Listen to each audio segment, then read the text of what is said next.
Hi guys. हाय मस्त. काय म्हणताय गाईज, कुठे घ्यायची ऍडमिशन? काय ठरवलंय का? मी तर ठरवलंय, मी तर मेडिकलला घेणार. मी इंजिनिअरिंग बाबा. माझं तर ठरलंय बाबा, मी फार्मास्युटिकलला जाणार आहे. हो, माझं आणि माझ्या वडिलांचं तर ठरलंय, मी तर ऍग्रिकल्चरला जाणार. अरे वा. आणि तू? यश, तू कुठे घेतो ऍडमिशन? मी बीटेक बायोटेक्नॉलॉजीला ऍडमिशन घेणार आहे. बायोटेक्नॉलॉजी? हो, तुम्हाला माहित नाही? नाही. मी सांगतो. अरे बीटेक बायोटेक्नॉलॉजी ही ऍग्रिकल्चरल सायन्सेस मध्ये आहे. ही एकूण 4 वर्षाची डिग्री असून यामध्ये 8 सेमिस्टर आहेत. ओ अच्छा. 8 सेमिस्टर. हो. पण मग तुझ्यासाठी कॉलेज कोणतं निवडणार आहेस? हा. मी तर फक्त कॉलेज ऑफ ऍग्रिकल्चरल बायोटेक्नॉलॉजी लोणी या ठिकाणीच ऍडमिशन घेणार आहे.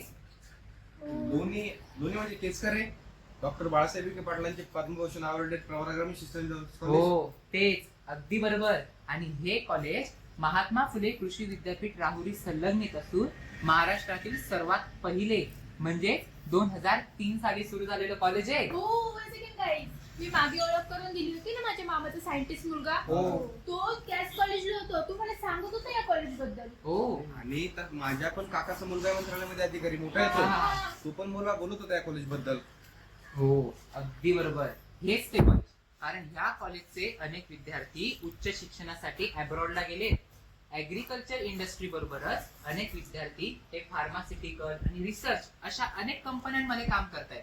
काही विद्यार्थी तर प्रशासनात अधिकारी आहेत आणि काही बँकांमध्ये AFO, PO अशा अनेक पदांवर काम करतायत. अरे वा, खरंच? हो, कारण कॉलेजमध्ये अकॅडमिक्स आणि प्रॅक्टिकल तर होतातच, परंतु त्याचबरोबर विद्यार्थ्यांना स्पर्धा परीक्षांचे मार्गदर्शन व्हावे यासाठी गेस्ट लेक्चर आयोजित केले जातात.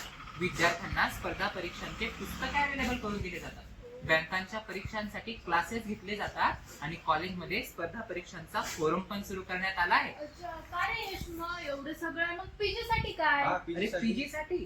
पीजी साठी तर कॉलेजचे विद्यार्थी मोठमोठ्या नामांकित संस्था जसे की IIT आणि NIT या ठिकाणी भरपूर सारी फेलोशिप घेऊन पीजी करतायत. काही विद्यार्थी तर इंटर्नशिप साठी ICAR आणि इंटरनॅशनल युनिव्हर्सिटीज मध्ये सुद्धा जातात. वाव. पण गाईज मला काय वाटतं माहितीये का, एवढं चांगलं कॉलेज असतं ना, आपण चला कॅम्पस बघू. हा, चला. अरे, याची काहीही गरज नाही, का? कारण मी सर्व माहिती काढून आलोय. कसं वाटलं कॅम्पस? कॅम्पस, कॉलेजचा कॅम्पस हा पूर्ण वायफाय कॅम्पस आहे. कॉलेजमध्ये वेल लायब्ररी, डिजिटल क्लासरूम, त्याचबरोबर well equipped laboratories, sports ground आणि हॉस्टेल देखील आहे. आणि एवढंच नाही बरं का, कॉलेजमध्ये training and placement cell, competition centre, mushroom cultivation unit, त्याचबरोबर plant tissue culture unit, bio fertiliser unit असं बरंच काही आहे. वाव गाईज, छान आहे ना? हो.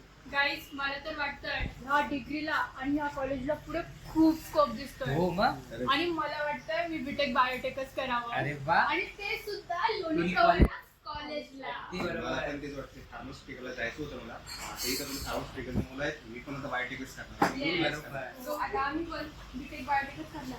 मनीष तू तू पण? पण BTech बायोटेकच. नक्की चला. ठरलेलं आहे सर्वांचं. चला. चला.